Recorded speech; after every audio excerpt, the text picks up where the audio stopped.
Limited authority. What happens at a probate court hearing? That's our topic today. Let's get started right after this.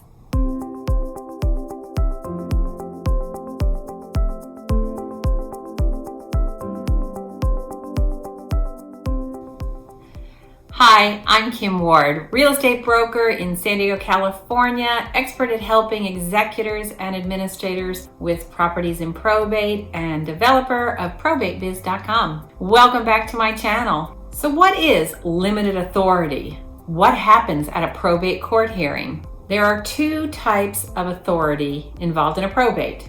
You have limited authority and you have full authority.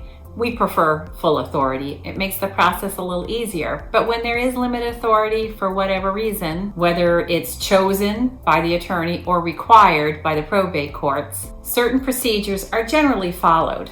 And these are required by law or custom. As a certified probate real estate advisor, when you receive offers, you negotiate them with the seller, come to an agreement between buyer and seller. Then you have an agreed upon purchase agreement, but an offer that is agreed upon is accepted conditionally by the estate representative. This purchase agreement is not yet binding on the estate. After all the buyer contingencies are removed, then the court can be petitioned to have the court confirmation hearing. So here's a tip.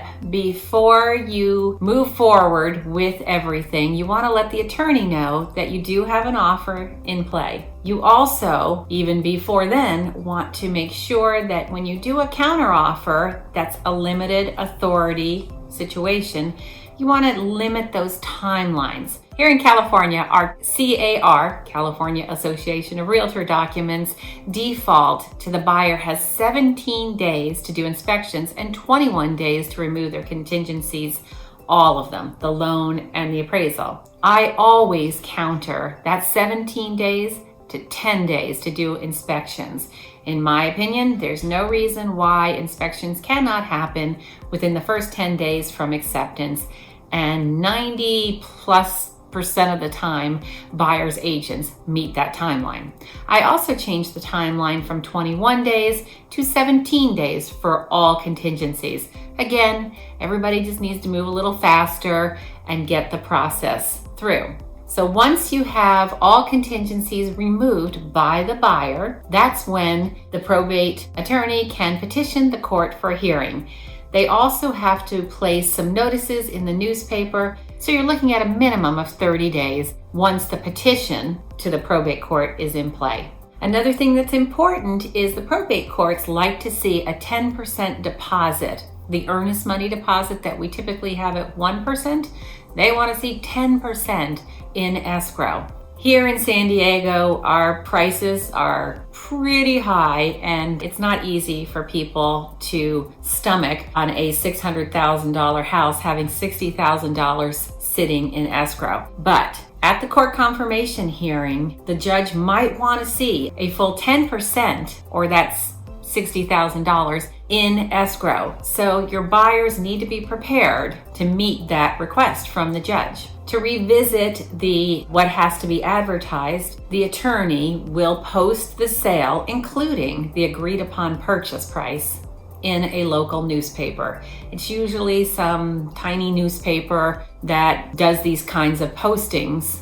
There is a statutory period, and again, it must be a local newspaper that they're posting it in. In that posting, they will also have the date of the court confirmation hearing. So when I'm helping with a property that's in probate, I am the seller's representative. I receive phone calls from people asking more information about the probate. I always answer all that information and invite them to come to the court confirmation hearing. At the hearing, there is an open, competitive bidding process. The minimum first bid will be 5% over the already agreed upon price. So for instance, if the property was in escrow at, let's say, $500,000, the minimum first bid would be $525,000 plus $500. $525,500 would be the first bid up from the original buyer. The judge will determine what the next incremental bids will be. Typically, they're between $1,000 and $2,000 more. So it's just like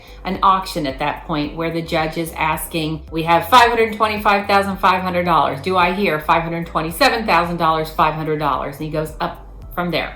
Once the bidding stops, the judge will confirm the sale at that price, and that is now the buyer for the property. Any person that comes in to do the bidding must have 10% in cashier's checks to equal that 10% of the bid up price. So if the bid up price was $527,500, they better have $52,750 in cashier's checks. This will become non-refundable. In the event that buyer would default on the purchase, they would actually lose that $52,750.